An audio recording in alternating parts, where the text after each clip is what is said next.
If you're a violin teacher or a private studio teacher, you're in the business of getting new students, especially violin students. In this video, I'm going to share 4 tips on increasing your violin studio and getting more income into your pocket coming up. Hi there, my name is Eric. I'm a violinist. If we're meeting for the first time, welcome to the channel. I do a lot of violin tips and tutorials such as this one. If you haven't done so already, please make sure to hit the subscribe button, hit the bell notifications. That way you get notified for when new videos come out. It also helps out the channel with you subscribing. Like I said in the beginning of the video, I'm going to share my 4 tips on how to increase your violin studio size, how to get more violin students. Tip number 1. Adjust your mindset.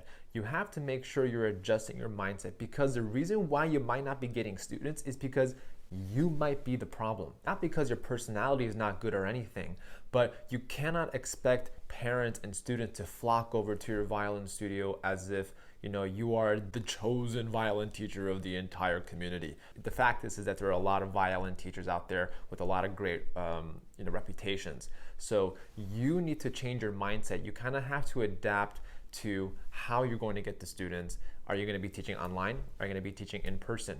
That's going to be a big factor. Also, you have to make sure that you are constantly reaching out to different people to help expand your studio, whether they're parents, friends of parents, etc.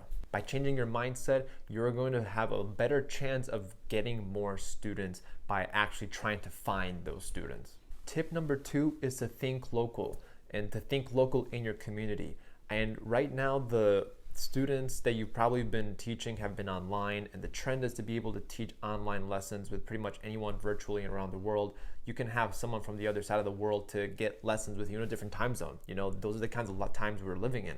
I truly believe that for you to increase your income and for you to get a better chance of retaining, keeping students, and expanding your student studio is to think local. And if you're just starting out, see if there's a way for you to get in touch with local high schools, local middle schools, local elementary schools in your area, because they might not have a music program, but you could be the solution to a problem where teachers, parents are looking for violin teachers, music teachers in their area, and you could be that solution. So that is one great way to have like an action item. My action item for you: find teachers, local teachers, elementary school, middle school, high school teachers, or even programs or music programs who are in need of violin teachers, because that is going to help you expand your studio.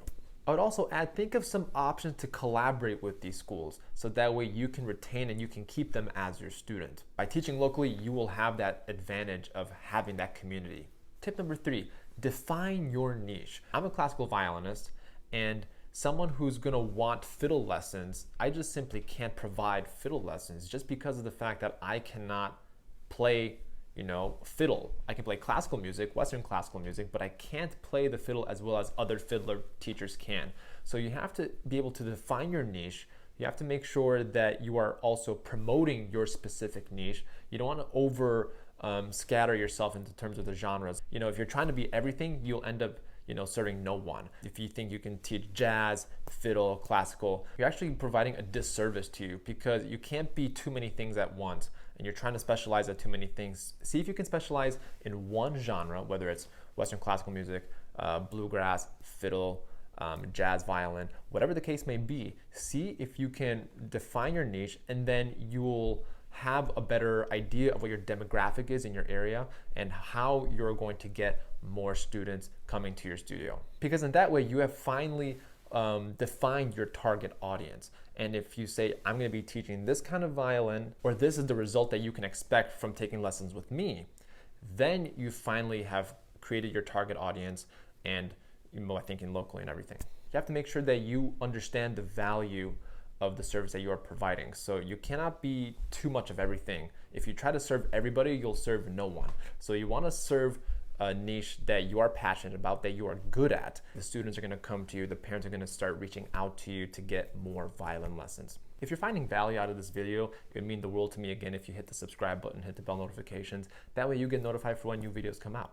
Last but not least, in terms of getting violin students and also creating an income for violin students, I want you to think about getting HM30s. What are HM30s? This is a term that I learned back when I was selling knives, believe it or not. Pre-college, I got this knife job. I was selling this kitchen cutlery, and they use this terms HM30s. And what does that mean? Homeowners in their 30s. And homeowners in their 30s are generally family people. They have a house, they have kids, and they probably have researched what kind of activities they want for their children.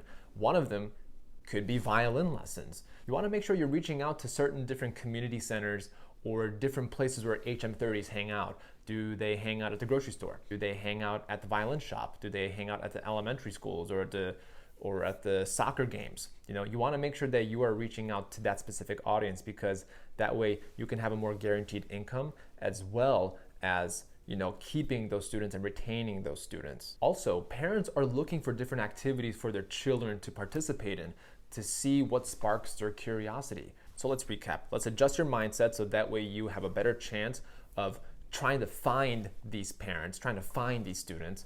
Second of all, think locally. You don't want to be too far of a radius. You want to make sure that you have a manageable radius, so that way you're not driving. If you're going to be driving from home to home, you want to make sure that the radius of your driving circle is not too far away for you to teach your students. Thirdly, define your niche. What genre of violin are you going to be exploring, and what genre of violin are you going to be teaching? And lastly, people in their 30s, homeowners in their 30s, who are looking for activities for their children to be able to get violin lessons. And also, music could be a wonderful introduction. And also, here's a bonus tip. If homeowners in their 30s have families, then they're probably friends with other families that are homeowners in their 30s. So that is how you could also get more students, by word of mouth. So if you get 1 or 2 or 3 families that are on board with what you teach, then that word spreads really fast. And that is my bonus tip for you. Thanks again for watching. Again, my name is Eric. I'm a violinist. If you haven't done so already, please make sure to hit the subscribe button, hit the bell notifications. That way you get notified for when new videos come out. It also helps me out to provide more videos for you. Also, be sure to check out other videos that are on the channel. I'm going to leave videos right over here and right over here for you to check out. Thanks so much, and I'll see you in the next one.